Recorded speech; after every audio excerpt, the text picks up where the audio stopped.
this resolution is, as Nasir said, is non-binding. It's not a legislation. It's just a resolution. I think Islamabad is overreacting. There was no need to overreact. There was need to study the situation. We always show knee-jerk reactions whenever something happens, like in cricket or in politics or anywhere. I think when you send an ambassador to Washington, you said you should send someone who has direct access to those in power, who can reach the president and the prime minister, should have direct access to those in power in Islamabad, and should be able to act as a political leader as well, as much as he or she can. The government should be seen as taking measures that would have a soothing impact. For instance, releasing Imran Khan, releasing other political prisoners. Pakistani media is not showing any interest in those issues. Why do you expect the American media to do that? It's extremely important for new Pakistani envoys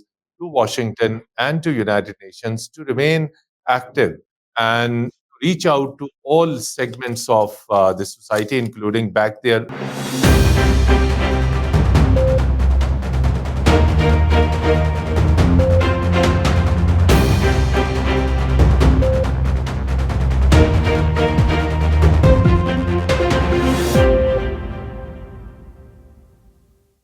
Bismillahirrahmanirrahim. Hello and welcome to program Insight in V News English Pakistan.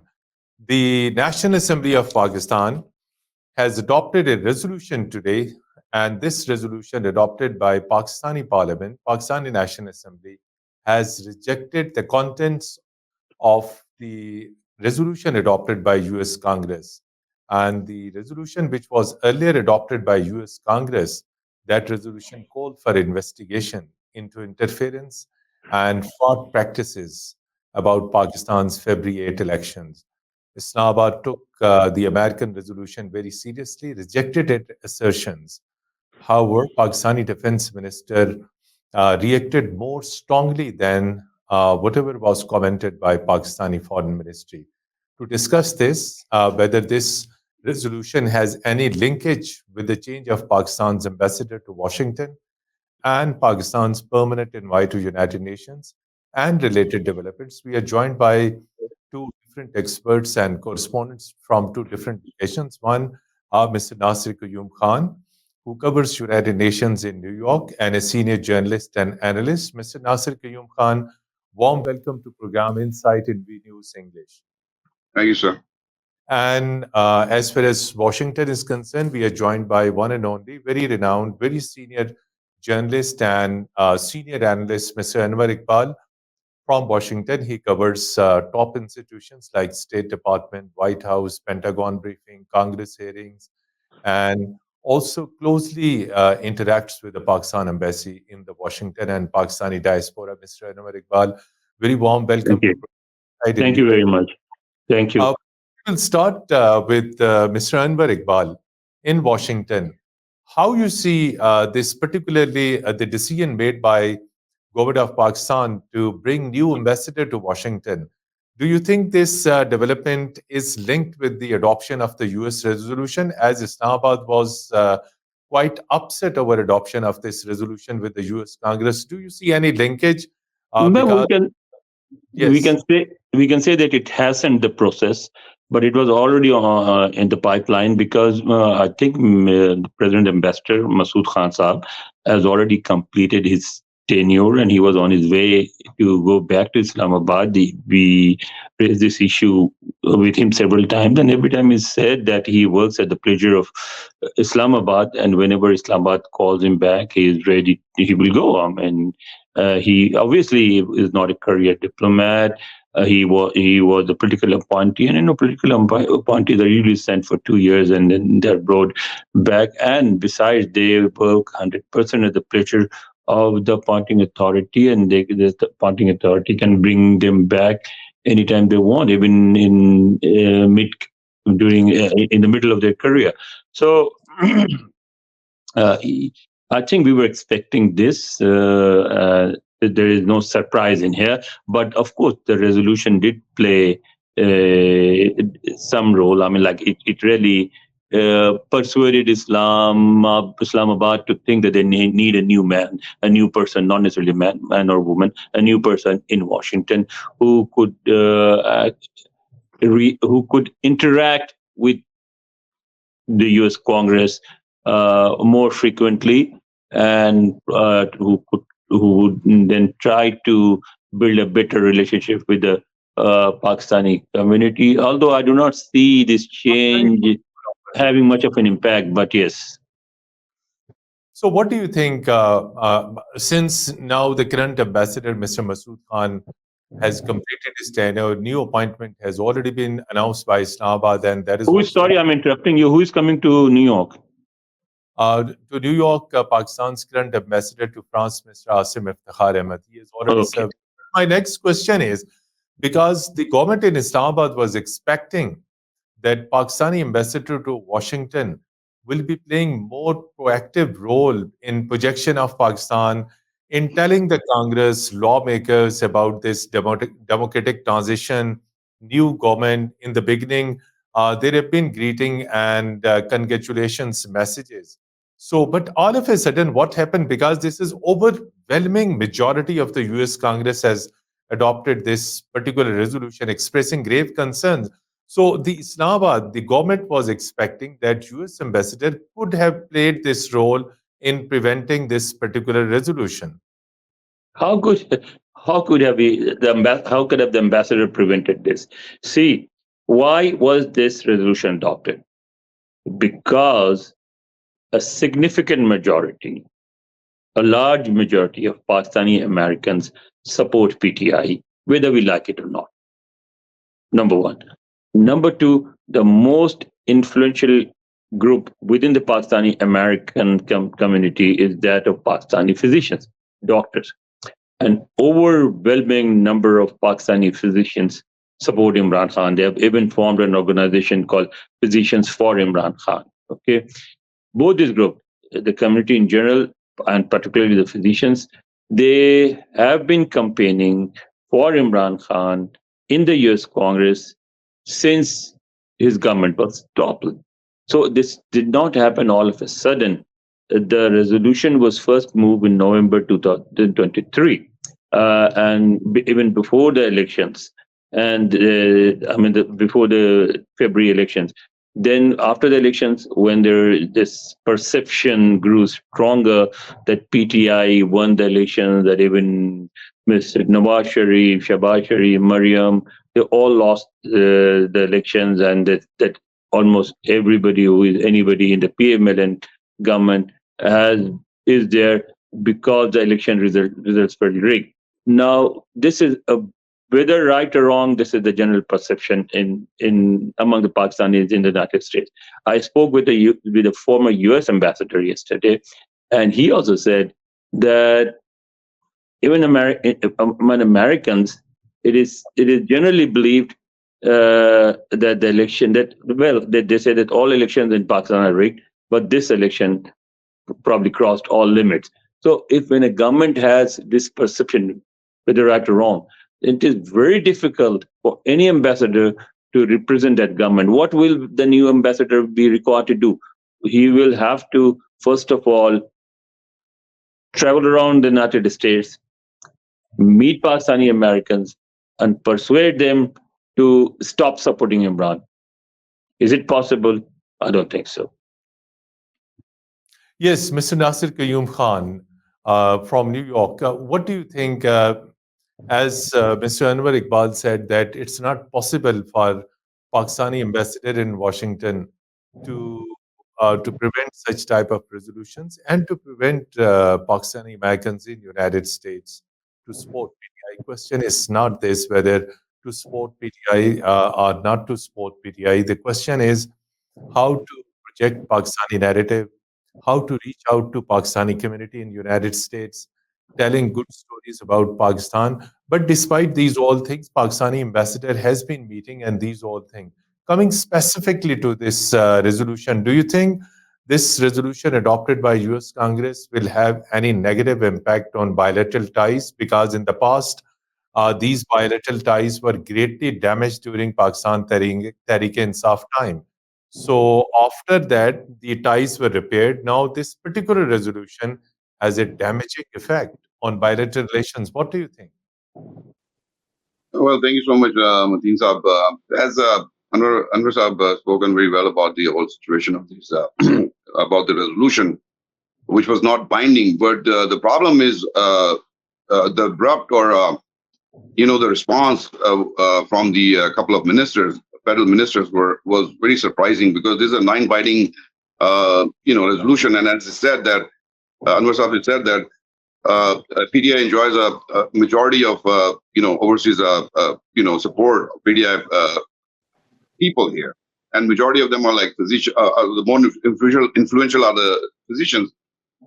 Coming back to the situation, if they would have not said these things on national TV, which is like now creating a problem for them, as Khwaja Asif Sahab has said, and as Rana Sanaullah Sahab has said, that who they are to interfere in our matters.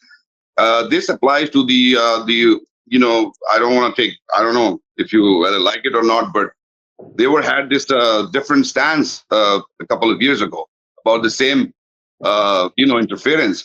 So I don't understand why they said this and why they're making an issue. It was a non-binding, and they should have stopped. I mean, they should have said it on the national TV. I mean, it is impacting more now, and I think it's the response is like quite. I don't understand their response right now. Apparently. You don't understand response made by Pakistani defense minister, but coming to this change of the ambassador in United Nations, Ambassador Munir Akram, So, despite yeah. that just a month before, Pakistan has successfully been elected to the United Nations Security Council as non-permanent member. So, what do you think? What prompted Islamabad to replace permanent representative to the United Nations? Very bad timing, sir. I must say, very bad timing. See, nobody's indispensable, I think. But the problem, there are some gray areas here. We have to see the gray areas, because we just earned the United Nations Security Council seat, and the agenda he was doing. Now he's left with the guy who's coming, Asim Iftikhar, replace him. He is actually Munir Akram is his mentor actually. He's the, I think, whoever is replacing Munir Akram Sahib, he was the month's best choice, Mr. Asim Iftikhar, and he's a very career diplomat, and he was deputy PR as well. As I said, but there are some gray areas. What are we going to do about those gray areas? Because the agenda he was doing for the United Security Council about the Kashmir 370, about the Afghanistan issue, the border security, refugee crisis. I mean, he was supposed to tour this area, and I believe, because I cover United Nations, that he will remain in the seat or in the position for another 6 months. So now another situation, which I must tell you, which is very confusing for me, very interesting also, that Munir Akram Sahib is not going till UNGA. UNGA is a very, very important event coming up. And now my sources in United Nations is saying that diplomatic circles are telling me that Mr. Munir Akram will be here. So in what capacity?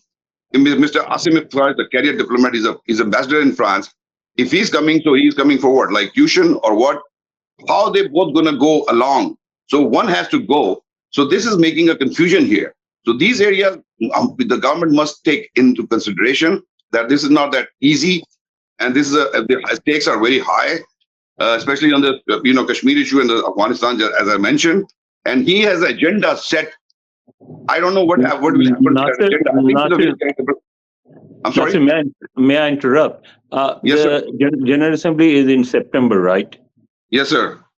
So I think it will take more than 2 or 3 months for the new ambassador to come, and I hopefully I think Munir Akram Sahib will be representing Pakistan at the UNGA. Yeah, I hope so. That's my hope. But the problem is, if the notification comes out, then so one has to go. One has to pack his bag, and if he packs his bag, Munir Akram Sahib, the whole procedures. Exactly, there are certain procedures. It takes some time.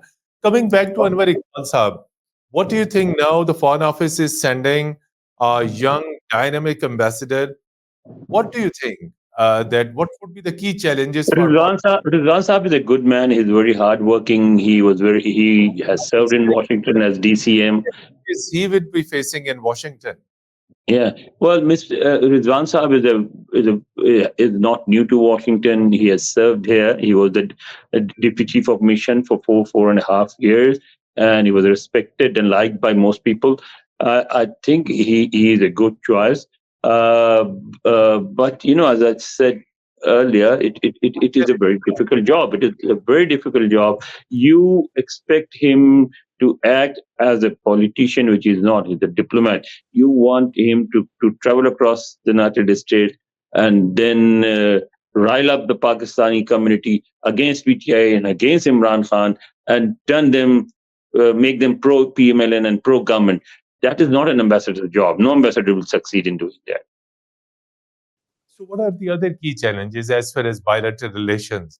Of course, as bilateral relations will continue as they are. I do not see much of it. Let me ask you a question from Anwar Saab. Anwar Saab, what do you think that the present ambassador, wasn't he doing a good job, or he was No, I think he was okay, but I think he did a good job. But his time was up. I mean, I think he had already completed or was close to completing his after 1 day, after 2 days of the resolution comes out, and he's replaced. You're right. Yes, I think Islamabad is overreacting. There was no need to overreact. There was need to study the situation, draw a strategy, and then implement it gradually and slowly. But that is how we do. We always show knee-jerk reactions whenever something happens, like in cricket or in politics or anywhere. Sack this person, dissolve the entire board, bring new people, without changing the things that are affecting or that created the situation. So in cricket, for instance, we will not take the measures that are required to improve the performance of the team. We will just sack everybody, bring in new faces, but because the old strategy remains, so the new team also produces the same results. The same thing will happen here too. I mean, the thing is, the need to do is to take measures that restores the confidence of the Pakistani nation in the previous elections, in this government, or at least the government should be seen as taking measures that would have a soothing impact on the Pakistani in general, particularly the Pakistanis in America. For instance, releasing Imran Khan, releasing other political prisoners. For instance, discussing with them and with others what happened in the previous elections. Maybe trying to form a government of national consensus that focuses for the next 10, 15 years on improving the economy rather than doing politics, all those things. Even if the government is seen moving towards that will have a soothing impact. But those things will not be done. They will send a new man with the old strategy, and again, this strategy will not work. He will do the same thing that this ambassador did. Masood Khan Saab met dozens and dozens of US lawmakers during the last 2 months. He used to meet them every day and trying to persuade them not to support this move by the PTI, because, as I said, this process started in November last year.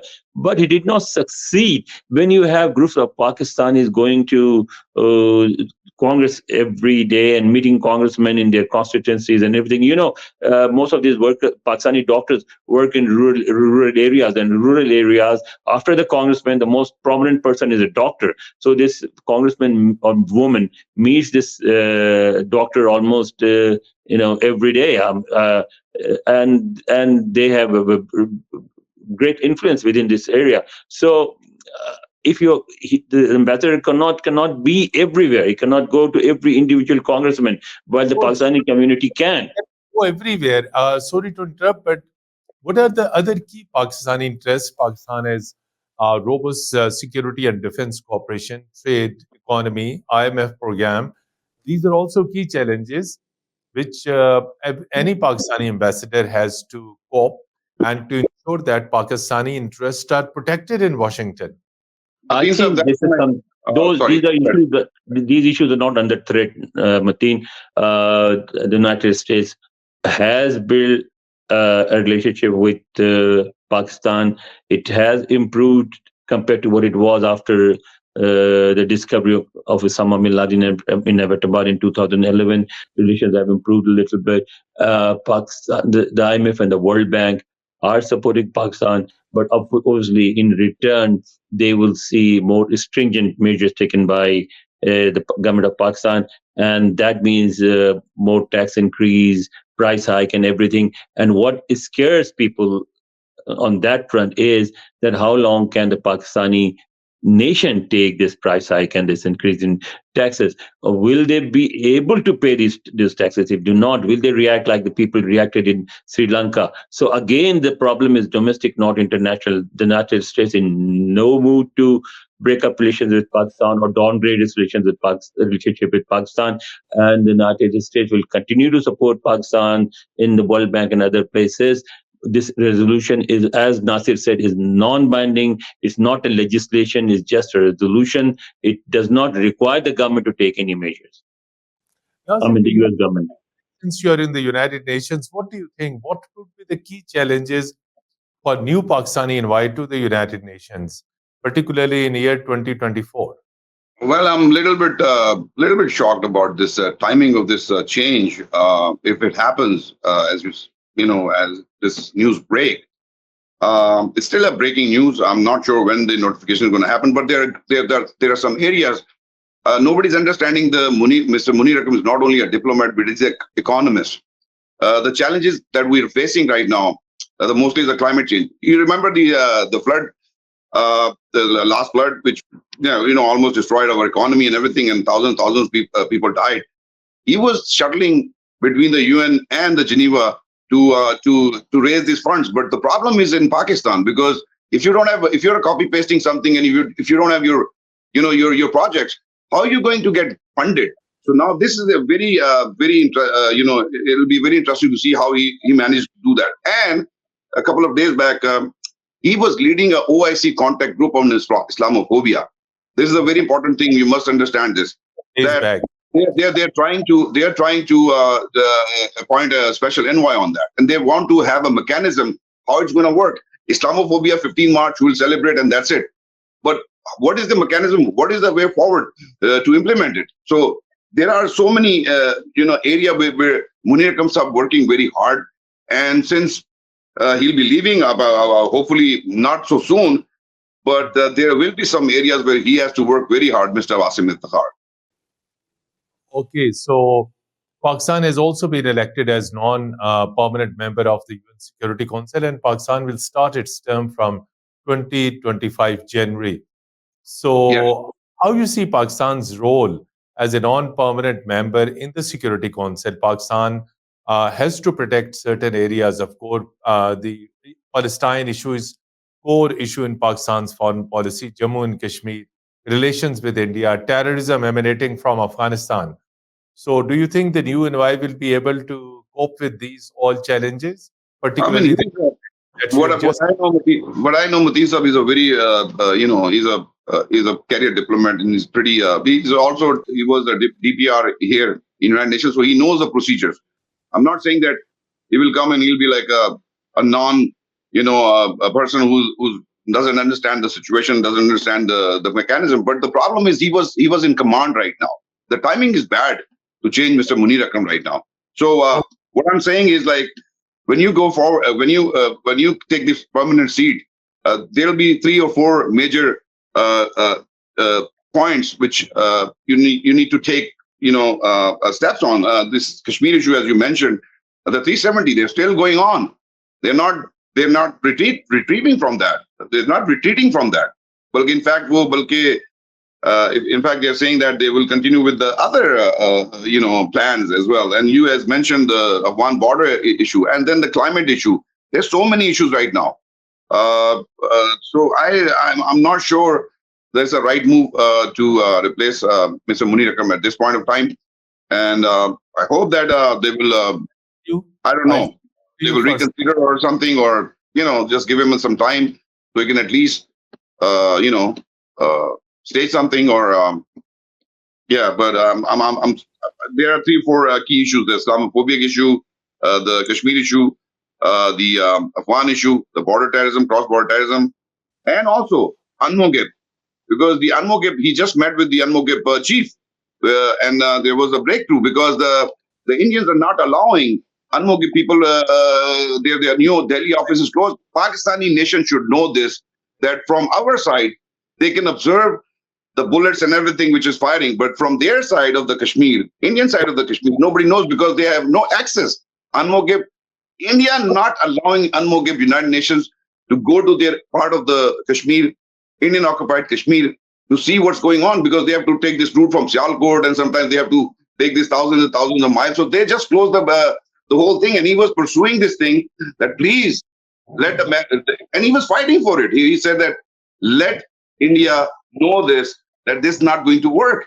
This was a very, very important point. He just met with the Unmogip chief, and he was pursuing it with the United Nations General Secretary General. This is very, very important, that India should allow United Nations Unmogip to be in Indian occupied Kashmir, which they are not allowing. And this is a shameful and against the Charter of United Nations. They are violating this, and nobody is doing anything about it. And Munir Akram Sahib is in full control. He just met, and I know that he just met with the Unmogip, and there were some developments, and I think they will be heard. This will be this will hurt his efforts which he was doing to Unmogip to open an office in Indian occupied Kashmir.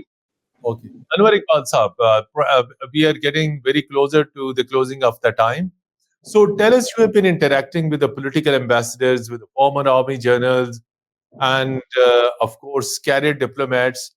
What should be the top 10 priorities of any Pakistani ambassador, which we can say that if these things are done, so the ambassador would be performing well?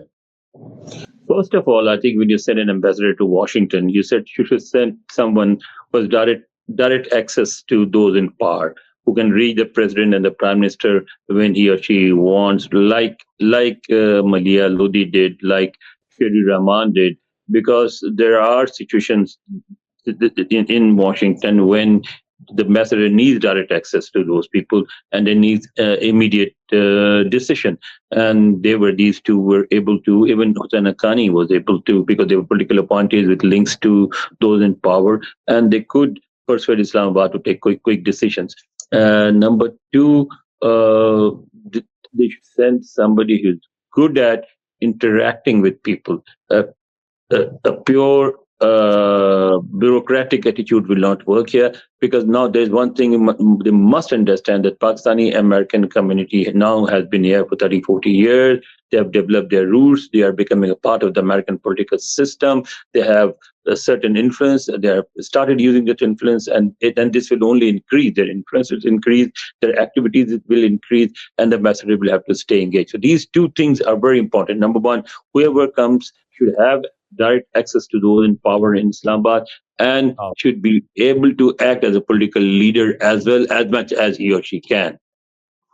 So what do you think? Access to the US Congress, access to the American power corridor also matters? It is there. Nobody stops an ambassador from meeting congressmen and women, and the president ambassador also met dozens of them in trying to prevent this resolution from passing. But when you are competing with your own community, you cannot be very successful. Say something about media diplomacy. Whether ambassadors have been more media friendly, or they have been shy from media? They're not shy from the media. Actually, what we do, we keep saying this because we compare the situation with what existed 10-20 years ago. See, in those days, we were directly involved first in the war against the Soviets in Afghanistan, then in the war against terrorism. So Pakistan had a certain influence, a certain importance, and that is why the US media was interested in Pakistan, because they had so many American troops based in Afghanistan. So obviously, there are a lot of stories coming from there. Now they have it will be wrong to say no interest, but they have very little interest. I mean, you do not see too many stories about Pakistan or Afghanistan in the US media. So I think this ambassador and other ambassadors, they do try their best to to reach out to the US media, but the US media does not seem much interested in Pakistan at this moment. The focus has shifted to the Middle East and to remain there. One One, point I want. one One point minute. I want. Just to one quick 30 Go. seconds, sir. I must ask you as an anchor that when Pakistani media will not highlight what we send them, this is not going to help us. The media people here, the international desk, like you are doing an effort, and I really appreciate your program you're doing on this issue. But mostly the international news doesn't get that much attention. Yes. It is. I don't know why. Why not they have a person with the difference of time between Pakistan and America? There's so much of happening in America, New York, State Department, and there's nobody in the newsroom. So the news doesn't get that attention. And you look at the India when you have incident like Harbajit Singh Najjar, when they were killing the Indians are killing their hitmans are killing, like assassinating people overseas. When we are giving them news, they are not even running it.